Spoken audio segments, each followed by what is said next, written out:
പട്ടികവർഗ വികസന വകുപ്പിന്റെ നൈപുണ്യ വികസന പദ്ധതിയുടെ ഭാഗമായി Indian institute of infrastructure and കൺസ്ട്രക്ഷനിൽ 118 ആദിവാസി വിദ്യാർത്ഥികൾക്ക് കെട്ടിട നിർമ്മാണ രംഗത്തെ 5 കോഴ്സുകളിൽ പരിശീലനം നൽകി. തൊഴിൽ പരിശീലന കോഴ്സുകൾ പൂർത്തിയാക്കിയ വിദ്യാർത്ഥികൾക്കുള്ള സർട്ടിഫിക്കറ്റ് മന്ത്രി ഒ.ആർ. കേളു വിതരണം ചെയ്തു.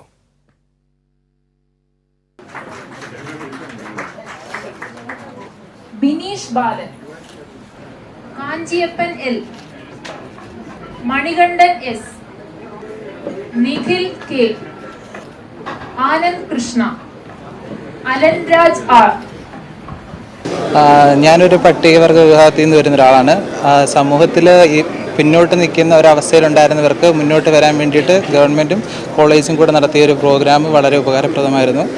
ഇനിയും എന്നെപ്പോലുള്ള മറ്റുള്ള യുവാക്കൾക്കും ഇതൊരു പ്രചോദനമാകട്ടെ. നമ്മൾ ഇപ്പോൾ കിട്ടിയൊരു ജോലി വെച്ച് നമ്മൾ എന്താണ് ആലോചിക്കുന്നത്, അതിൽ നമ്മൾ മുന്നോട്ട് പോവുക. അപ്പോൾ ഇതുപോലെ തന്നെ ഇനിയും ആൾക്കാർ ഇതുപോലെ ഇവിടെ പഠിക്കാൻ വരുവാണെങ്കിൽ അവർ വന്ന് പഠിക്കട്ടെ, സന്തോഷമായിട്ട് പോട്ടെ എന്നാണ് ഞങ്ങൾ പറയാനുള്ളത്. ഞങ്ങൾ ഹാപ്പിയാണ്. നല്ലൊരു കോഴ്സാണ്. എപ്പോഴെങ്കിലും ഗവൺമെന്റ് ഇങ്ങനെ ഒരു ഇത് ഓപ്പൺ ചെയ്തിട്ടുണ്ടായിരുന്നോ? ഇങ്ങനെ ഒരു പരിശീലനം ഏതെങ്കിലും ഗവൺമെന്റ്? ഇല്ലെന്നാണ് എൻ്റെ ഒരു അറിവ്. ഞാൻ ഫസ്റ്റ് ടൈമാണ് ഇത് എക്സ്പീരിയൻസ് ചെയ്യുന്നത്. ഇവിടെയാണ് നമ്മുടെ ചവറയിൽ IIIC ഇതേ കേട്ടിട്ടുള്ളൂ. പിന്നെ ഇപ്പോൾ പറയുമ്പോൾ എല്ലാവർക്കും ചിലപ്പോൾ എല്ലാവരും ഫീസ് കൊടുത്തിട്ട് പഠിക്കാൻ പറ്റുന്ന കുട്ടികളാവണമെന്നില്ല. അങ്ങനെയുള്ളവർക്ക് ഇത് നല്ലൊരു ഓപ്പർച്യൂണിറ്റി തന്നെയാണ്. സംസ്ഥാന സർക്കാരിന്റെ ലക്ഷ്യവും ഇതായിരുന്നു. ആത്മവിശ്വാസമുള്ള യുവതലമുറയെ സൃഷ്ടിക്കുക. ഇവരുടെ വാക്കുകളിൽ ആ സത്യമറിഞ്ഞു.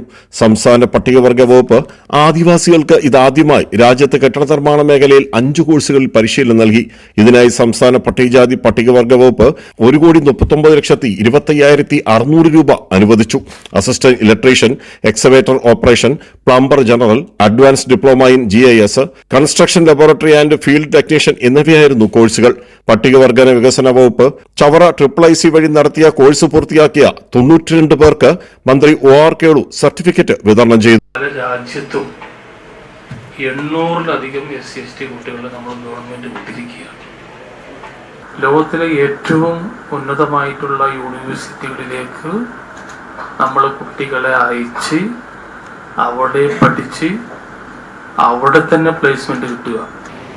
കേരളത്തിലെ ഗവൺമെന്റ് നമ്മുടെ SC/ST വിഭാഗത്തെ സമൂഹത്തിന്റെ മുഖ്യധാരയിലേക്ക് ഉയർത്തുന്നതിന് വേണ്ടിയിട്ട് എടുക്കുന്ന ഒരു എഫേർട്ടിന്റെ കാര്യമാണ് ഞാൻ പ്രിയപ്പെട്ട സഹോദരന്മാരുടെ മനസ്സിലേക്ക് കൊണ്ടുവന്നത്.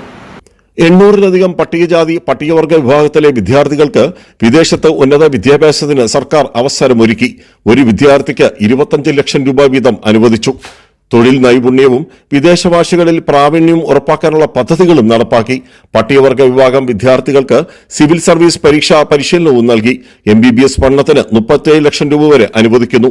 പ്രത്യേക നിയമനത്തിലൂടെ വനം, ആരോഗ്യം, തദ്ദേശ സ്വയംഭരണം വകുപ്പുകളിലും പട്ടികവർഗ വിഭാഗത്തിലെ യുവതയ്ക്ക് തൊഴിൽ ലഭ്യമാക്കുകയാണെന്ന് മന്ത്രി വ്യക്തമാക്കി. Neendakara panchayat president K. രാജീവൻ അധ്യക്ഷനായിരുന്നു. AIC director doctor B. Sunilkumar, deputy director K. Raghavan, പട്ടികവർഗ വികസന വകുപ്പ് deputy director doctor P. Sasikumar തുടങ്ങിയവർ പങ്കെടുത്തു. രാജ്കുമാർ, കൈരളി ന്യൂസ്, കൊല്ലം.